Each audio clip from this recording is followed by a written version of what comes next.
All right. Welcome to the BFL show. Lucky number week 13. Do something with your hands. Yes. It's a weird week because week 12 ended like 2 hours ago. Let's hop in, you guys. Let's hop in. How are things going? Welcome back. Welcome back, Mike. Thank you. Missed you.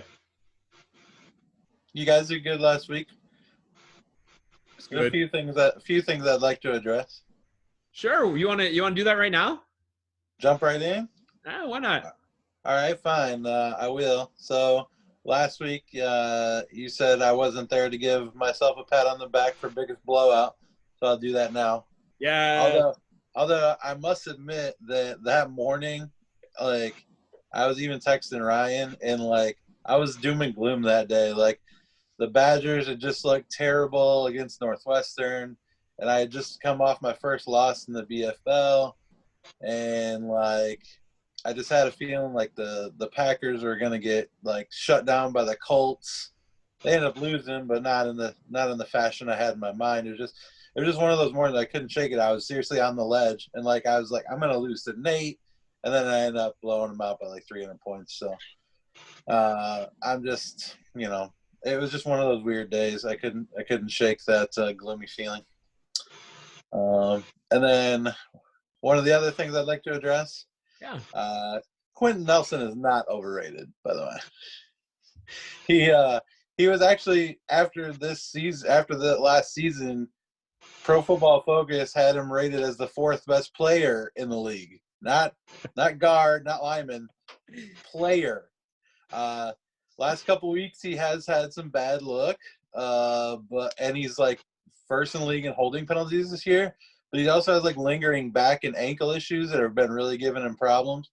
And so as when he's healthy, obviously, even banged up, he's still pretty darn good. But when he's healthy, he's one of the best players in the league.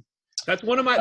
This is one of my favorite debates because I always have in my back pocket his franchise quarterback, whom he has sworn to protect, literally stopped playing football because he was getting beat up too much. So. Right, but he's one of 5. He's an animal. He's an animal. I give him a credit. He's an animal. And then Drew had said something about how the group text he has with me and Ryan was off quiet this week. I think referencing the Colts and Packers. It had nothing to do with the game, Drew. We just don't like you. That's what. That's a joke. We do like Drew. Actually, Drew came up and watched a little football with us this Sunday. It was like old times, celebrating my grandpa with my family here. It was good stuff. Which reminded me of one time when the Colts and Packers played years ago, when Peyton Manning was still in the league. A guy named Aaron Rouse, I don't know if you remember him. He was a safety for the Packers. Had like a game-clinching pick 6, and Drew was not feeling it. And the CBS theme music was going. And, like, usually they cut to commercial, and for some reason they were just, like, having a hard time getting to commercial. And Drew's like, how long are they going to play that music for? and we still say that to each other. I don't know. He probably doesn't even remember. So, anyways, we'll see you again in 4 years, Drew. I'm proud of Drew for being so humble. Because we've learned that humble is the way to go. Once you start bragging, the fantasy gods will cut you down. Dom knows about that. But being on an upset special playing Nate last week, that was never going to happen. So, let's see. So that's pretty much it. I thought you guys did a good job, though. I'm glad you guys did a show. That was a good routine, man. That was a good stand-up routine. I liked it. I loved it. Good. All right, sweet, man. Phill, you before Mike even came on the show, Phill was talking about adding a little Christmas, and then like to his background. The little Christmas is peeking out now, Phill. I just want you to know that. So he totally rearranged his background, but then there's an animal in Phil's house that I think we've heard a few times, but we literally have never seen this animal. But I heard new sounds out of this animal that I had never heard before. Like there was, I thought I needed to call like some help out for Phill, but. Anyway. Yeah, Bam said don't move the minion. Yeah, that animal, that dog was pissed. So I'm glad we have like an agreement now. Maybe Bam Bam just slid the minion into the camera because Bam Bam feels bad. I don't know, but it looks good, dude. All right, let's look at what we got here. And apologies, like I'm the one that makes these slideshows, so guilty for the crappy slideshows you guys see every week. But it's kind of extra crappy because, like I said, week 12 literally just ended, so Yahoo hasn't like given me the graphics that I usually use. So here we go. Yeah, biggest blowout. Look how janky this looks. So we talked about Nate being on the bad end of Mike's biggest blowout. Dang, Nate's feeling it again. Dirt balls. Well, while we're talking about this, it's possible that Tyreek Hill might score again. That's right. They haven't figured out like tabulating his all of his points. I'm just glad it wasn't me because I faced those 2 defensive touchdowns, and our league 2 defensive touchdowns is like 87 million points. I thought I was gonna get blown out the biggest this week at that point. Yeah, dude, by Jeremy Chin in back-to-back plays. Incredible. I saw the first one and I yelled to Ryan, who was over at the house. I said, hey, you saw Jeremy Chin, right? He's like, yeah. I'm like, you just had a scoop and score. He's like, seriously? I'm like, yeah. He's like, all right. And then he comes in and he like the next play happened and he was like, oh, that was it. I'm like, no, the first one was off of Cousins. That's a different play. He's like, no. I'm like, yes. that happened to me too. I was in denial because I was watching the same red zone you probably feed, right? And I was like, oh, they're just showing another replay. But no, it wasn't a replay. I thought he was going to crack 200 points, and I was trying to think if that had ever happened before. And like the closest thing I could think of is I felt like J.J. Watt came close once or twice because number one, he was so dominant. But remember, they used to throw him the ball, and I swear he had it like a receiving touchdown and a defensive touchdown and probably like 900 sacks or something one game. I feel like he got close. I think there's room in our league growth for like an individual player historian, someone to keep track of like best performances. Yeah, sure. Yeah. All right, we nominate you to do that, John. Okay. Then I'm gonna stop making these crappy slideshows and I'll do that. No, we'll see. I'll see what I can do. Who knows? I got a lot of free time. All right, you guys. So, dude, the only story here on kickers, the 50 burger from the Young Ho Koo.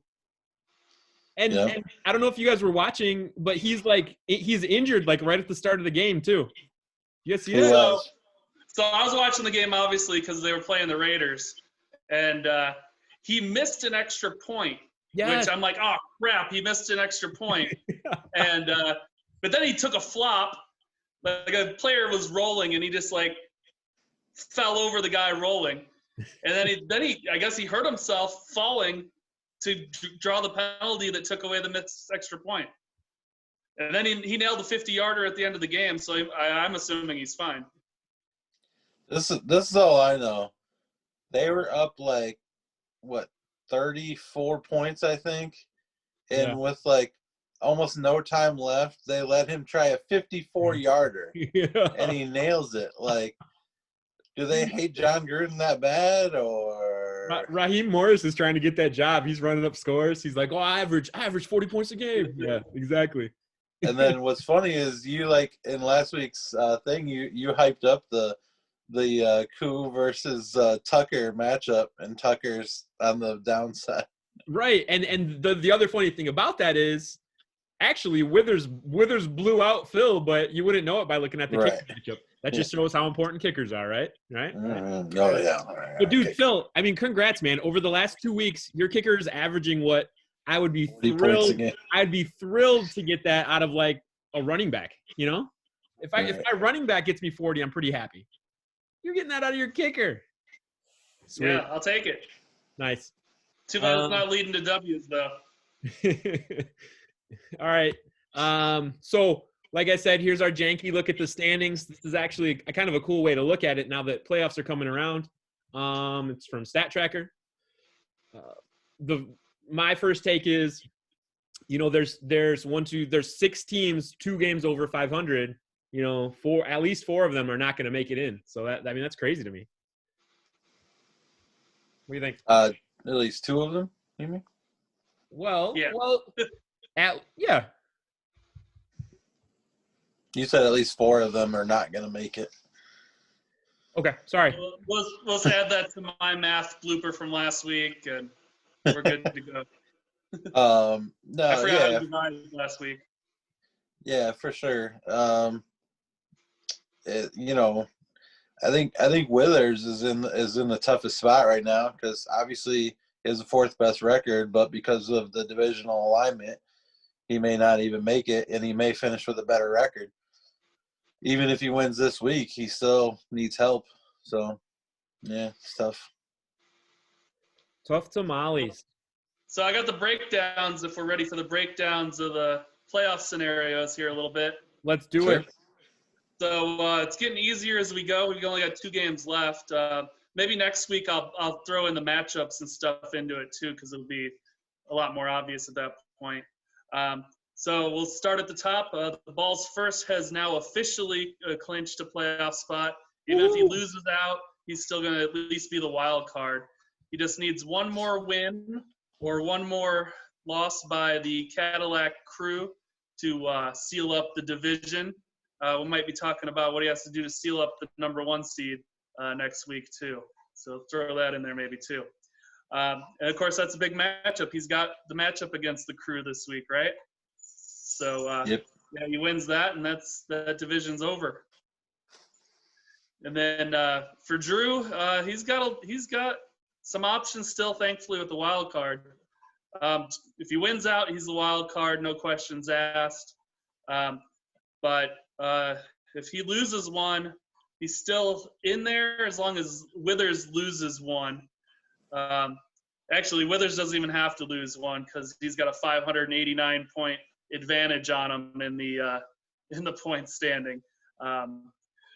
So he's got the inside line. He actually could even just get the wild card if Withers loses out. So he's okay in that wild card, but yeah, he's got to win out to get the division, and of course Mike would have to not only lose this week but next week. Moving on to my division, Brian, 10 wins in a row. I think that officially puts him at the longest win streak of the league this year, which I don't know what the record is overall. That might even be the all-time record. So he's pretty much in. He actually could even get in with losing out. He could actually steal the wild card if he loses out, but he would need Drew to lose both of his games. I would say just one, but he's down 846 points in the tiebreaker, so he actually would need Drew to lose both games. But he's in the same boat division-wise. He just needs one win or one Withers loss, and then that's his division.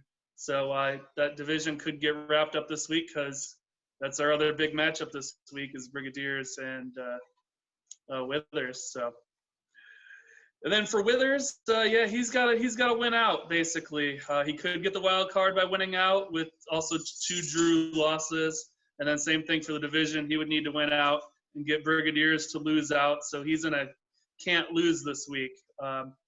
So yeah, it could be tough. He could end up, with 9 or 10 wins. Well, not 10. He'd be in if he had 10 wins, but 9 wins, and he'd be on the outside looking in. That would be unfortunate for him. Then we get to the division where there's actually 3 teams still in it. Individual 1 has now taken over the lead despite how you see it on the graphic there. He actually does have the tiebreaker. StatCast or whatever you're using, I think, uses points as the tiebreaker instead of division record. So 2 wins, and he's got the division, so he's just got to take care of business. He could even get in with only 1 more win. He would need the other 2 top teams in the division to drop one, being Dom and the Steel Reserves actually still in the picture. Dom, on the other hand, because of the tiebreaker scenario, does need to win out. The other scenario would be 1 win and 2 individual 1 losses and 1 loss by Steel Reserve. But he's playing individual 1 this week. So basically, yeah, he can't lose this week. It's must-win scenario for Dom. And then for John, the Steel Reserves, He's got a chance. He's got to win both his games. He needs Dom to drop one, and he needs individual one to drop them. You would actually get the tiebreaker in that scenario, John. You'd have a 5-1 division record. But with that said, you can't lose this week either. Yeah, yeah. So I play Seth this week, and then so my path is, for all those at home who care about my path, I have to win, and then next week I have to win again over Goody, and I have to have Seth beat Dom. That's how I get in. Yep. It's happening, baby. Let's go. How about for the toilet bowl? Do we do any math for like who's gonna get last here? No, that's okay. JK, LOL. All right, should we move on? You know, if our league rewarded that type of behavior, it'd be worth talking to. But our league doesn't reward last place, which I think is cool. Well, Right. all I know is Kyle had his best week of the season by far against me, making me sweat it out, even though I had 2 guys crack 100. I was highly annoyed. Everybody loves an underdog. I was kind of pulling for him a little bit. Not everybody. You should have let him win, Mike. You could have let him win. Throw him a bone. All right. Just kind of looking at some matchups this week. Here we go. Where are we at with time? We have plenty of time. We have about 20 minutes here. So on our first show, if we choose to go for more. Mike, you want to kick us off with Steel Reserves and individual one? You have anything about that? Yeah, sure. So yeah, we just talked about it. There's potential playoff spot on the line here. So it's a nice matchup. I was looking up and down Seth's team, and I like what I see for the most part. He's got a nice team. He's got a lot of interchangeable parts for the most part. Doesn't have a ton of guys hurt. Doesn't have several guys on COVID. This week, I don't know if he's changed his lineup since, but I think maybe Mostert cracks the lineup this week. I think Perriman, who seems to be the de facto number 1 in New York, maybe cracks the lineup this week. He might even play Keelan Cole this week. So he's got some choices to make, but I think Mostert's definitely going to get up there. John, I think you have a solid lineup, but you don't have as many choices. You got a little more red writing in the lineup there on the bench. You do have some good matchups this week, except for your big one, Kyler, who's been nursing, an injury, not as explosive lately, and he's got the Rams, who are the number 1 scoring defense. So that's going to be obviously big for you. But Juju versus Washington could be nice. A-Rob and J-Rob versus Detroit and Minnesota. I like both of those as well. And I like that you have both of those guys on your team, because I can say A-Rob and J-Rob, and that is just too fun. I believe you owe me an Orange Crush from the prediction a couple weeks ago. Yeah, what was that bet? Remind me of that bet. I think you're right. I believe you felt that Seth was going to beat Dom, and me and Phil both said Dom would win, and Dom did indeed win. So we'll take it out of the case I owe you for the 7-year bet. How about that? We'll see what happens. All right. How would you feel? How do you guys feel about Grape Crush? Not as good as Orange, but still a darn good option. Darn good. Orange is a superior crush for sure. Grape Crush is also Aaron Rodgers' favorite drink when they play the Vikings. Nice. Because he's a troll. Yeah. That's it. I guess, though, if I had to pick a winner, I guess I'd go with Seth this week, but you never know. Never know. Never know. Phil, you want to say anything about this, or should we move on? Yeah, but it's crazy. I think that Mike might have somehow saw my notes, which I don't know how that's possible, considering we're like 1,700 miles away. But yeah, it's like he read my exact notes. I have exactly written A-Rob and J-Rob, like word for word. I have that written down here. Nice. So I also agree with Mike. I am going to favor Seth. If you look at the projections, it's a little off because Seth's got some lineup moving to do. I think he's going to put Mostert in, who's back, and actually was getting a lot of touches and was looking pretty good. So he should be getting Mostert back into his lineup, which would be a huge add-on. He also needs to get Trevathan into his lineup. So once he does that, he actually has a vacant spot on his D right now. So if he puts Trevathan in there, that's going to make up a lot of that difference right there. And then the upgrade for putting Mostert in. Yeah, Aaron Rodgers, happy birthday, Aaron Rodgers, big 3-7. And I think, he's just going to continue to roll. He's got 33 touchdowns on the season, and that actually leads the league. And that Adams stack, as I talk about every week, should be huge for Seth. That's one of the reasons why I'm picking him. I do like Sanders, also Miles Sanders going against Green Bay. I think running backs have continued to put up damage on the Packers week after week. So I think Sanders should be able to get his. And yeah, Mostert back in that lineup. And he's got possibly the 2 best safeties in the league, at least as far as fantasy goes, with Budda Baker and Simmons. So that's another advantage for him. As for John, I just think it's a rough week outside of the A-Rob and J-Rob. Kyle Murray is still dinged up, and he's playing the 3rd best defense against quarterbacks with the Rams. And then Moss, who I know you love, especially once he started getting more carries, but he's basically only getting vulture carries. And if he doesn't get those vulture opportunities, he's not putting up the points. So it's tough for him. I don't think this is going to be a week for him to get vultures. So yeah, I'm gonna go with Seth in the individual one there. Yeah, Jonathan Taylor's gonna get into my lineup. I just have to embrace having a player on my. He's currently not on COVID. So what's the rule on taking someone off? Like, how fast do I have to do that? Anyway, so Taylor was on my COVID IR, so I just haven't made the move yet to get him off. As long as so Taylor did not have COVID. It was his girlfriend. I just read that. So he needs. I expect him to break up with her immediately if he wants to stay on my team. Eric Ebron is just a machine. He's getting so many targets. Makes me feel dumb for trading for Mr. Hayden Hurst because I should have been playing Ebron all over the place. I disagree. I don't think Moss is a vulture only. He has gotten at least half the carries in Buffalo in the last 2 weeks, I want to say, and he's getting work at the goal line. Their game script last week wasn't heavy on run. And plus, like, Moss is not a stud because Josh Allen is such a red zone threat with his legs.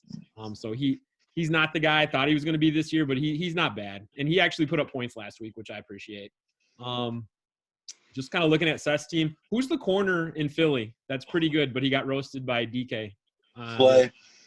Yeah, so Slay. So imagine me giving like Darius Slay like back rubs and like deep tissue thigh massages all week long because I really need him to have a day against Mr. Adams.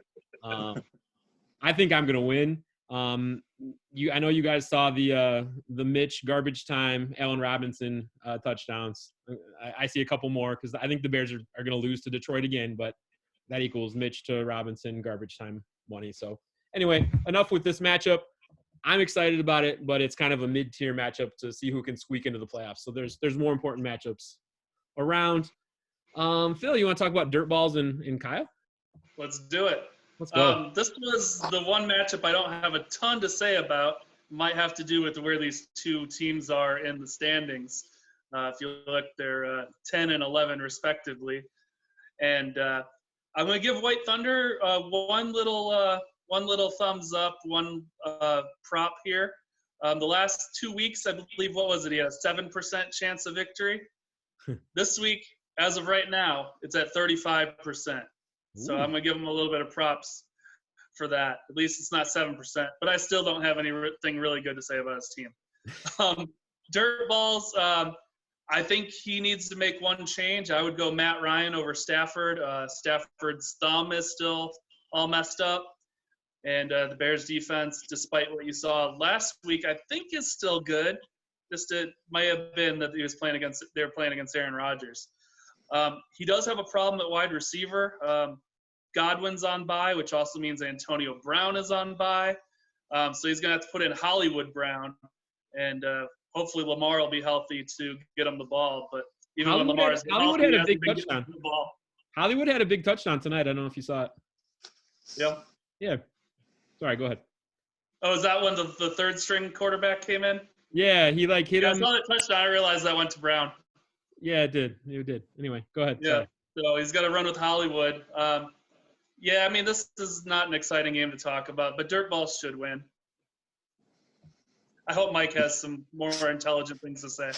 Well, I just like, as far as the Thunder goes, that one of my notes I said save some for Nate, because if he puts up 5-14 against Nate, he wins easy.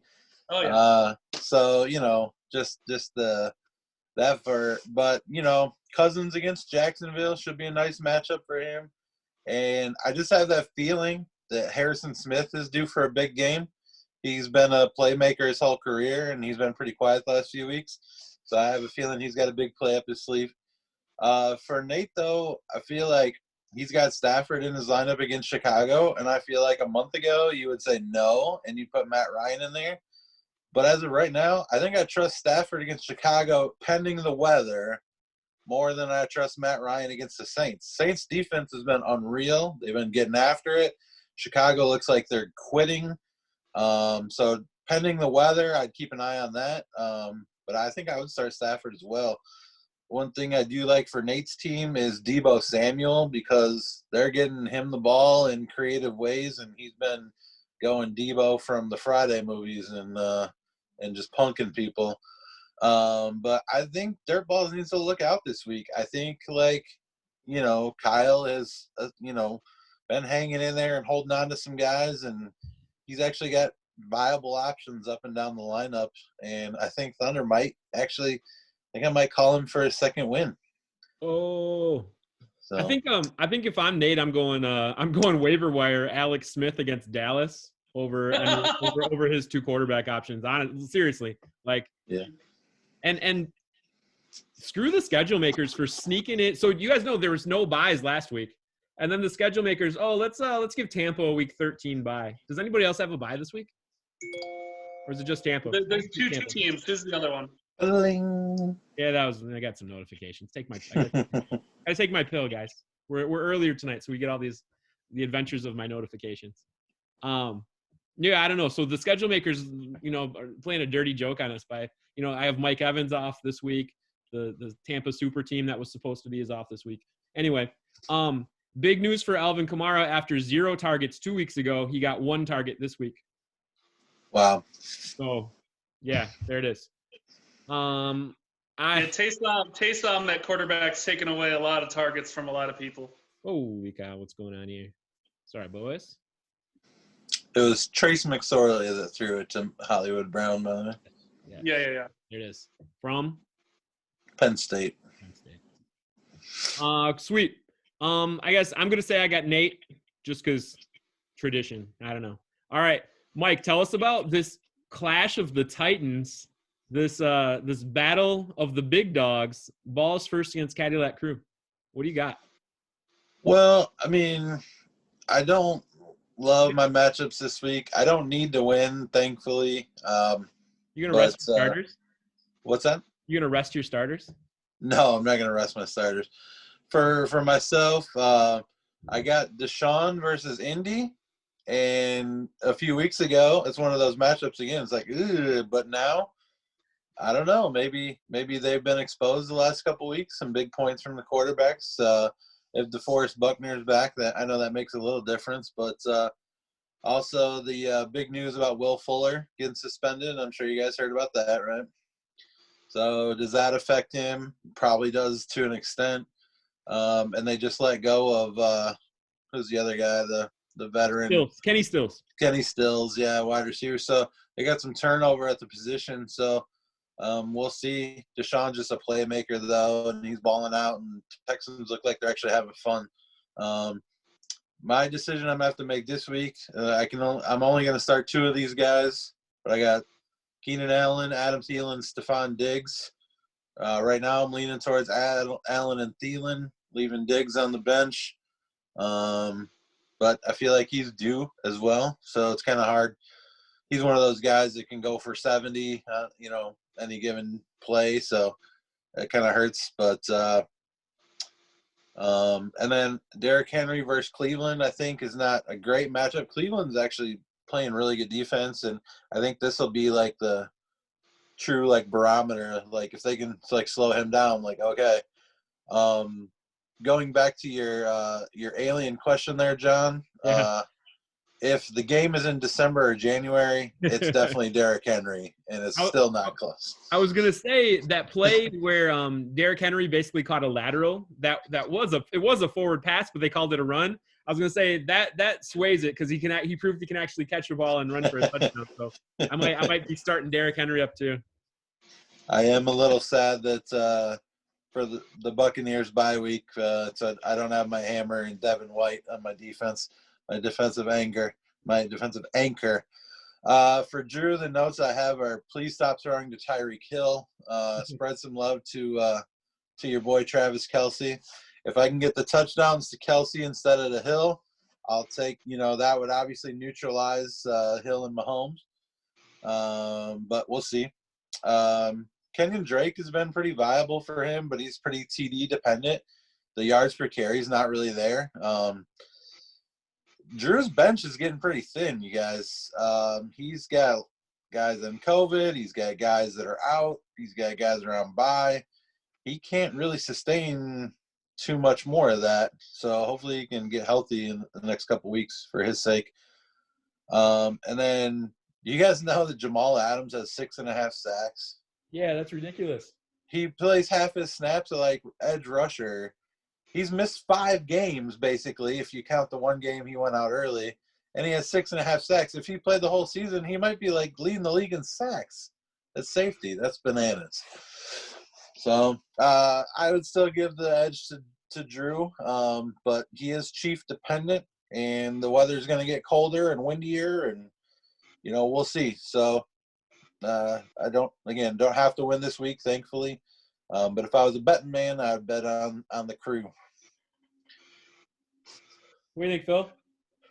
Yeah, I've been going back and forth on this matchup. I actually originally wrote this down as my matchup of the week, but then there's the other matchup that we're going to talk about in a little bit. So it's a co-matchup of the week. But I just now decided who I was going to pick. I'd gone back and forth when I was examining the rosters earlier tonight.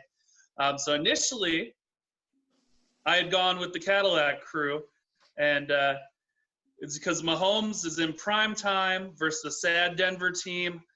He seems to show up and show out when he's in prime time, and that's only going to help Hill when he's got that stack with the quarterback wide receiver stack. Also, DK Metcalf apparently is unstoppable. The dude's a beast. But then when you go down the lineup for Drew, it kind of turns. He's got Josh Jacobs, who I love, but I think he's a weakness this week. He's got a sprained ankle. They're the only team going West Coast to East Coast this week, again, for the second week in a row. I don't think that will help at all either. And then, Kenyon Drake, he has looked good the last couple weeks, but that's a tough matchup against the Rams. One tweak I think he needs to make, and he probably will make, I think he should put in Gurley. Gurley should be ready to go and take out Naheem Hines. So for balls first, the reason why I was not originally siding with him is because Watson's got a tough matchup. Mike already talked about that. And Derrick Henry's got a tough matchup too. Cleveland is a top 5 defense against the run. But the good news for Derrick Henry and for Mike's team is he's got the 6th worst defense against running backs next week with Jacksonville. And then for the playoffs, they play the worst defense against running backs, Detroit, and the 2nd worst defense against running backs, Green Bay. So Derrick Henry, he might not have a big week this week, but I think that's the guy who is going to propel Mike to the championship. I know that's a way too early prediction, but just looking at those matchups those last 2 weeks, that's going to be huge for Mike. He does need to find a linebacker. White is on bye. Hopefully the waiver wire will produce something for you there, Mike. Travis Kelce, I think this will be a good game for him. I think Mahomes is going to find the ball to him this week instead of just throwing only to Tyreek Hill. And I do like the two matchups for his other two running backs. So this is what finally made me make up my mind. I am going to go with the balls first because although Montgomery, not really a guy I love for fantasy, he's got an awesome matchup against Detroit this week, and Cook's got an awesome matchup too. So both of those guys should be able to eat, and I think they'll eat enough to squeak out the win for the balls first. Nice, guys. You guys are good breakdowners, man. I like listening to you guys. I'm with Mike this week too. This is gonna be an awesome game to watch. Phill, you love Montgomery in the lineup, and Mike, you like him in the lineup too. Guys, there's no joy in watching David Montgomery play football. And Mike, you have the chance to have Stephon Diggs on Monday night as your hammer. That would be way more fun than watching David Montgomery try and plod through this game. He's not breaking a 60-yarder like he did against Green Bay the other night, and then did nothing for the rest of the game except catch a stupid quads formation bubble screen to sneak into the end zone. So that's my tip. You don't have to listen to it. You don't have to listen to that tip, but Stephon Diggs will bring you so much more joy, win or lose. What else was I going to say? Oh yeah, the Dalvin Cook, Derrick Henry thing. So probably 2 weeks ago, I was looking at running back schedules for the playoffs, and I started at the top, Dalvin Cook. Dude, his schedule is atrocious. He plays Tampa, then the Bears, who are fourth best against the run, then New Orleans in the championship game, who's number one against the run. So I'm like, Mike is screwed. But then we look at Derrick Henry, who literally is green light. Every game is golden for him. So you're just fine, Mike. And you're not getting rid of Cook. So what do those stats mean anyway? As long as he can stay healthy, you're going to be fine. So don't worry. But it's kind of crazy that you kind of have both extremes: terrible schedule and amazing schedule. So good job, GG. Well, all right. First of all, we have 1 minute, by the way. We have 1 minute. If you're going to talk about Allen Robinson's garbage time, then why is Montgomery's garbage time not valid? I'm not saying it's not valid. I'm just saying he's probably not going to get it. Oh, and for my linebacker, Phill, if you want to drop Kwiatkowski, if you're not going to start him, I'll take him. So he's on my bench because he got hurt in the last game, and I wasn't sure if he's going to play. So if he gets the green light to play, he's going to be back in. All right, guys, we're gonna stop part 1, and we'll see you for part 2 for 3 more matchups and some trivia.